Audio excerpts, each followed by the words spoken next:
Today, I'm going to show you how to cycle a brand new aquarium properly, and I'm going to give you some tips and tricks on how to speed up the process. Now, there's a lot of contradicting information out there on how to cycle a tank properly, and for some reason, one of the main things you will hear is something like, set up your fish tank, let it cycle for a week, and then it'll be ready for some new fish. Yeah, people, you don't want to do that. If you cycle your tank like that, there's a very high chance you may get an ammonia spike, and you'll end up losing some fish. We'll talk about that more in a minute, but first let's go through the basics for anyone who's a complete beginner. Now, I won't get too technical, I won't dive deep into the ammonia cycle or anything like that. I'll keep it very simple. In regards of the nitrates and ammonia, all you really need to know is that they are toxic for your fish, and those things build up in your aquarium over time naturally. It's down to things like your fish producing waste or uneaten food, or maybe a fish dies. All of those things contribute to an ammonia spike. Now, there are three main things that help keep the water healthy for your fish. One of them is water changes. You're straight up taking out the dirty water and replacing it with clean water. Another one is plants. Plants are natural filters in your aquarium, and they will help keep your water healthy. And the third thing is the beneficial bacteria. The beneficial bacteria lives in your aquarium, mainly in your filter, and they are essential to keeping your water healthy. Now, the water changes and the plants, they're very straightforward. With the plants, all you gotta do is add them, and with the water changes, that is part of your maintenance. However, the beneficial bacteria, that is something that you do need to build up, and it does take a bit of time, and that is the purpose of cycling a tank. Now that you understand that, let's go back to the whole cycling your fish tank empty. You see, if you do that, all that's going to happen is you're going to put clean water in your aquarium. That clean water is going to go through a clean filter and out the other side, and you're just going to let that go on for a week. Now, yes, if you have plants and all of that there might be some beneficial bacteria that will start to build up, but you just won't have enough waste for that beneficial bacteria to survive. So the first thing that you need to do if you want to start your cycle properly is introduce waste into your fish tank. Now, the way I done it is by simply adding a few cherry shrimp. I've got a Fluval Flex full of them, so I've got plenty there if I need to put them into a fish tank. And the reason they work great is because they're tiny, so their bio load is tiny as well. And considering that they went into a 240 litre tank, the amount of waste they produce wouldn't create that much ammonia to, cause a problem in the fish tank. However, it would get the cycle started with the beneficial bacteria. Now, if I left it at just the cherry shrimp, then of course it would take forever to start the cycle properly. So after about a week, I decided to get some Amano shrimp. It was partly for that, but also partly because there was some white fungus or algae growing on the wood, and I wanted the shrimps to take care of that, which by the way they did. They completely cleaned up the wood. There's only a few pieces left now, but yeah, they also contributed to adding waste into that fish tank. All of that waste goes into the filter, into the bioactive media and all of that, and that's where the colony can start to build. Now, another reason why I'm adding shrimps at the start is because my tank is a planted tank, and all of those plants are not very well rooted right now. You see, if I add something like a Corydora or a Pleco, they're going to move around at the bottom, and if they bump against a plant, there's a very good chance that plant might start floating up. So generally speaking, if you are setting up a planted tank, it is usually advised to leave that tank for at least a week or two before adding any kind of fish. However,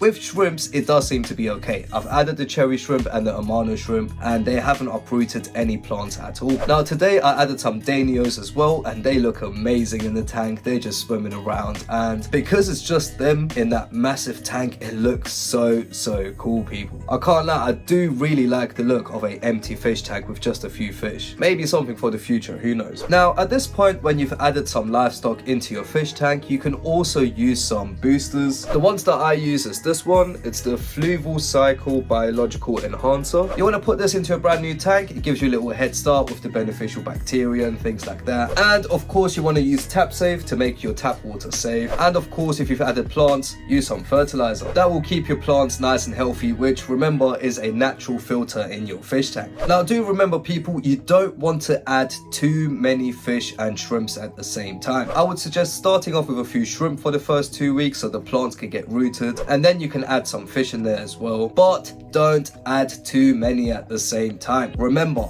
they are all going to produce waste. That waste is going to create that ammonia and all of that, and it might lead to a spike, which may mean you will lose some fish. Now, whilst you're in the process of building up that beneficial bacteria, it is essential that you test your water and do regular water changes. The advice online on how many water changes you should do at the start does vary a bit. Some people say you should do water changes every day, some say you should do it every few days, some say you should do a 50% water change every week. For me personally, I'm taking out about 4 buckets every few days and replacing it with fresh water, just to make sure that the ammonia doesn't go out of control. Before we carry on, if you want to see more videos like this every single week where I talk about my fish tanks or some oddball fish and give you some tips and tricks for fish keeping, then please remember to like and subscribe. It really helps me out. Now, these were the basics of how you want to cycle a fish tank, but there are also loads of tips and tricks that you can do to speed up the process, which we're going to go through in a minute. But first, let me do a quick recap of the basic cycling. So you want to set up your fish tank, you want to have a decent amount of plants because remember, they are natural filters. You want to add some livestock straight away so you can introduce some waste and get the cycle started, and you want to do regular water changes so you can make sure you don't get an ammonia spike. Oh, and remember, mini tips: start off with shrimps so you give your plants enough time to get rooted before you start adding fish that might move the plants. Oh, and one last thing, people, you do need to understand that when you are cycling a brand new tank, especially if this is your very first tank, there is a very high chance that you are still going to lose some fish. I mean, technically, if you do everything correctly and you don't make any mistakes, then yeah, your first fish could survive, but it's always good to be prepared that your first fish might pass away. So I would suggest the first fish that you get for your fish tank, use something simple like tetras, which are nice and cheap and hardy, and don't go for something expensive. But yeah,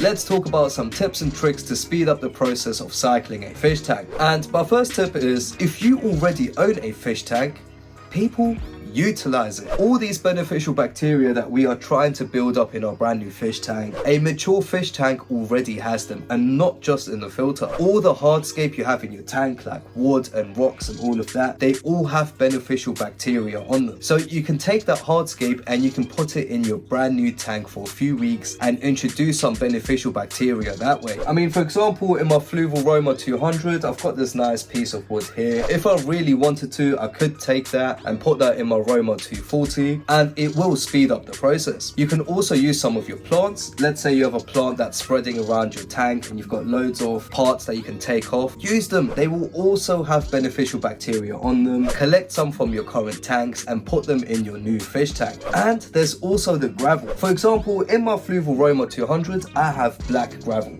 And if I really wanted to, I could take some from here and just put it in my Roma 240. The funny thing is they are exactly the same gravel, so it wouldn't even make a difference. And if I had done that, I would be introducing a lot of beneficial bacteria into that fish tank. Now, let's say you're someone who has a fish tank, but the gravel you have in your main tank is completely different to your new fish tank. Then something that you could do is you could take some of that gravel and put it in a sock or maybe some tights, tie it up and just place the whole thing into your tank for a few weeks. Yes, it's going to look a bit weird, but remember, it's not going to stay in there forever. It's just going to stay in there for a few weeks, maybe even a month. So you can really make sure your tank and the water is nice and mature and full of the beneficial bacteria. So when you buy some fish, they'll be in a healthy environment. Now, for the people who don't have any existing fish tanks, don't worry, I didn't forget about you guys. If you don't have any fish tanks where you can get some stuff from, remember people, in the fish stores, there are usually many things in the display tanks that you can also purchase. Most of them will have things like little caves or little branches or rocks just to make the display tank look a little bit better, and most of the fish stores will sell those display pieces to you. So yeah, if you want to introduce some beneficial bacteria, maybe buy something from one of the display tanks. And people, that works the same for the plants. A lot of fish stores will have plants in fish tanks where they're just growing them, and they will also have a lot of beneficial bacteria on them. So once again, you can buy those plants, plant them into your brand new fish tank and introduce some more beneficial bacteria. However, very important disclaimer, do understand that if you are buying something from a fish store, like some rocks or some wood from one of their display tanks, there is a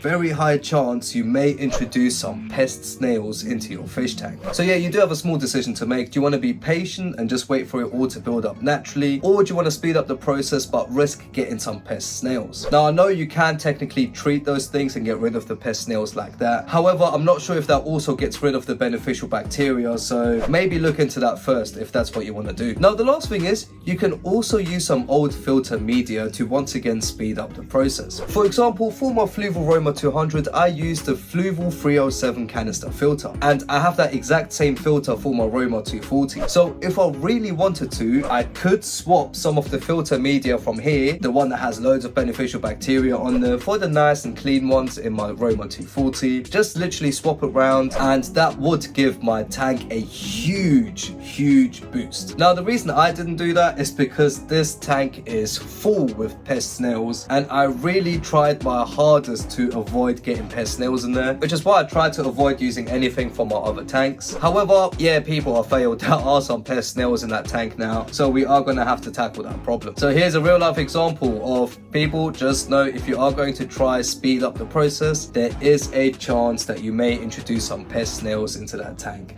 So do be careful. Please remember, I am not a fish expert or anything like that. Everything I spoke to you about today was based on my personal experience, all conversations I've had with people who have kept fish for years. And yeah, pretty much everyone that I've spoken to who knows what they're talking about, they all do some kind of variation of this process when they cycle their fish tanks. Now I hope this video was helpful to you, and if you want to see the day I added some shrimp into my Fluval Roma 240, then click right here.